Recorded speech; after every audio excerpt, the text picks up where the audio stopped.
نحمدہ ونصلی ونسلم علی رسولہ الکریم اما بعد فاعوذ باللہ من الشیطان الرجیم بسم اللہ الرحمن الرحیم۔ معزز سامعین کرام، جیسا کہ ہم جانتے ہیں کہ ہمارا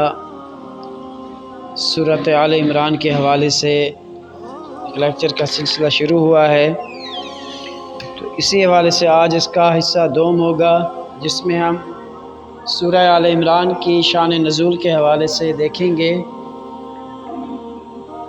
تو سورہ بقرہ میں اس دن حق پر ایمان لانے والوں کو جن آزمائش اور مصیبت اور مشکلات سے قبل ان کو متنبع کیا گیا تھا، وہ پوری شدت کے ساتھ آ چکی تھی۔ جنگ بدر میں اگرچہ اہل ایمان کو فتح حاصل ہوئی تھی، لیکن یہ جنگ گویا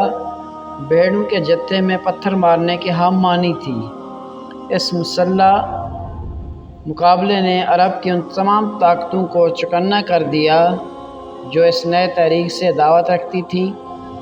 ہر طرف طوفان کے اثار نمایاں ہو رہے تھے، مسلمانوں پر ایک دائمی خوف ہے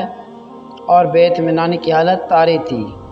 اور ایسا محسوس ہو رہا تھا کہ مدینے کی چھوٹی سی بستی نے، جس کے گرد و پیش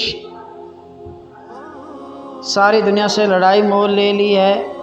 صفِ ہستی سے مٹ جائے گی۔ ان حالات کا مدینہ کی معاشی حالت پر بھی بہت برا اثر پڑا تھا۔ اول تو ایک چھوٹے سے قصبے سے، جس کی آبادی چند سو گھروں سے زیادہ نہ تھی، یکایک مہاجرین کی ایک بڑی تعداد کے آ جانے سے انہیں معاشی توازن جو تھا وہ بگڑ چکا تھا۔ ان پر مزید مصیبت اس حالت جنگ کی وجہ سے نازل ہو گئی تھی۔ تو دوسرا سبب اس کا یہ تھا کہ ہجرت کے بعد نبی کریم صلی اللہ علیہ وسلم نے اطراف مدینہ کے یہود قبائل کے ساتھ جو معاہدے کیے تھے، ان لوگوں نے معاہدات کا ذرا برابر پاس نہ کیا۔ جنگ بدر کے موقع پر ان اہل کتاب کی ہمدردیاں توحید و نبوت اور کتاب و آخرت کے ماننے والے مسلمانوں کے بجائے بت پوجنے والے مشرکین کے ساتھ تھیں۔ بدر کے بعد یہ لوگ کلم کلا قریش اور دوسرے قبائل عرب کو مسلمانوں کے خلاف جوش دلا کر بدلہ لینے پر اکسا رہے تھے۔ اسی طرح خصوصاً بنی نصیر کے سردار کعب بن اشرف نے تو اس سلسلے میں اپنی مخالفانہ کوششوں کو اندھی عداوت بلکہ کمینہ پن کی حد تک پہنچا دیا۔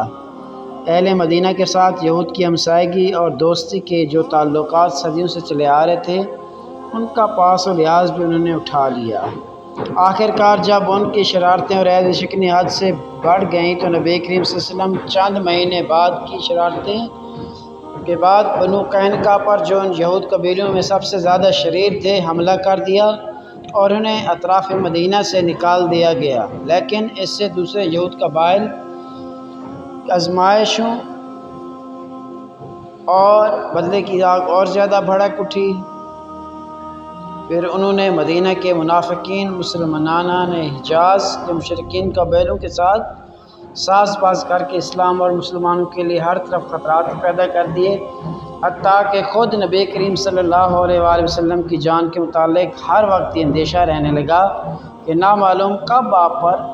قاتلانہ حملہ ہو جائے۔ تو صحابہ کرام اس زمانے میں بالعموم ہتھیار بند سوتے تھے، شب خون کے ڈر سے راتوں کو پہرے دیا کرتے تھے، نبی کریم صلی اللہ علیہ وسلم کو تھوڑی دیر کے لیے بھی کہیں نگاہوں سے اوجھل نہیں ہونے دیتے تھے۔ صحابہ کرام اگر کوئی آپ صلی اللہ علیہ وسلم نظروں سے اوجھل ہو جاتے تو گھبرا کر آپ کو ڈھونڈنے کے لیے نکل پڑتے تھے۔ اسی طرح تیسری وجہ اس کی یہ تھی کہ بدر کی شکست کے بعد قریش کے دلوں میں اب بھی انتقام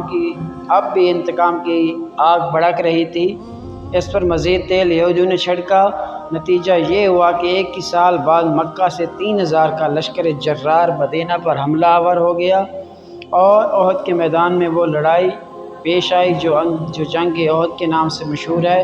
اس جنگ کے لیے نبی کریم صلی اللہ علیہ وسلم کے ساتھ 1000 آدمی مدینہ سے نکلے تھے، مگر راستے میں سے 300 منافقین یکایک الگ ہو گئے، مدینہ کی طرف واپس لوٹ گئے، اور جو 700 افراد آپ صلی اللہ علیہ وسلم کے ساتھ رہ گئے تھے، ان میں بھی منافقین کی ایک چھوٹی سی پارٹی شامل رہی، جس نے دوران جنگ میں مسلمانوں کے درمیان فتنہ برپا کرنے کی ہر ممکن کوشش کی۔ یہ پہلا موقع تھا جب معلوم ہوا کہ مسلمانوں کے اپنے ہی گھر میں اتنی کثیر تعداد میں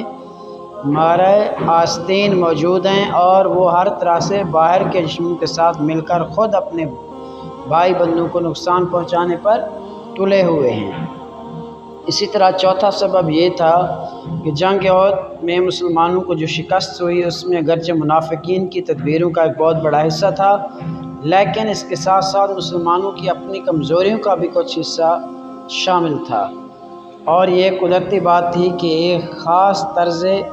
فکر، نظام اخلاق پر جو جماعت بھی تازہ بنی تھی، جس کی اخلاقی تربیت بھی ابھی مکمل نہیں ہو سکی تھی، اور جسے اپنے عقیدہ و مسلک کی حمایت میں لڑنے کا یہ دوسرا موقع پیش آیا تھا، اس کے کام میں بعض کمزوریوں کا ظہور بھی تھا۔ اس لیے یہ ضرورت پیش آئی کہ جنگ کے بعد اس جنگ کی پوری سرگزشت پر ایک مفصل تبصرہ کیا جائے، اور اس میں اسلامی نقطہ نظر سے جو کمزوریاں مسلمانوں کے اندر پائی گئیں ان میں سے ایک ایک کی نشاندہی کر کے ان کی اصلاح کے متعلق ہدایات دی جائیں۔ اس سلسلے میں یہ بات نظر میں رکھنے کے لائق ہے کہ اس جنگ پر قرآن کا تبصرہ ان تمام تبصروں سے کتنا مختلف ہے جو دنیاوی جرنل اپنی لڑائیوں کے بعد کیا کرتے ہیں۔ یعنی یہ وہ تمام وجوہات تھیں اس کے نازل ہونے کی کہ قرآن مجید کے اندر اس تذکرے کو، اس ذکر کو بڑے مفصل طریقے سے بیان کیا گیا ہے اور بتایا گیا ہے۔ اللہ تعالیٰ سے دعا ہے جو کچھ سنایا ہمیں اس پر عمل کرنا